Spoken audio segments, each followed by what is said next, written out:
अस्सलाम वालेकुम फ्रेंड्स, आपको ऊपर पिक्चर में नज़र आ रहा होगा कि एक अकाउंट आपको नज़र आ रहा है जिसके ऊपर कोई भी व्यूज़, कोई भी वीडियो, कोई भी फॉलोअर नहीं है।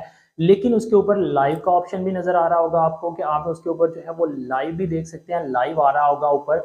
और उसके ऊपर जो है वो प्रोग्राम रिवार्ड का ऑप्शन भी नज़र आ रहा होगा। ये एक यूके अकाउंट है जो कि मतलब जिसको आप मोनेटाइज कर सकते हैं टिकटॉक के ऊपर, जिससे आप अच्छी खासी अर्निंग कर सकते हैं। तो फ्रेंड्स, इस अकाउंट का जो है वो बहुत ज़्यादा शोर आपने सुना होगा टिकटॉक के ऊपर कि आप इसको इस तरह से बना सकते हैं, आप इसको इस तरह से बना सकते हैं। बिल्कुल फ़ज़ूल है फ्रेंड्स। अगर आप इसको वीपीएन के थ्रू बनाते हैं, जब आप इसके ऊपर उनकी जो रिक्वायरमेंट्स हैं वो कंप्लीट कर लेंगे, तो उसके बाद ये आप इसको जो है मोनेटाइजेशन के लिए अप्लाई करेंगे, तो ये अकाउंट आपका जो है वो बिल्कुल भी मोनेटाइज नहीं होगा। तो फ्रेंड्स, इसको बेहतर तरीका, इसको बनाने का जो बेहतरीन तरीका है वो क्या है? अगर आप इसको खुद बनाना चाहते हैं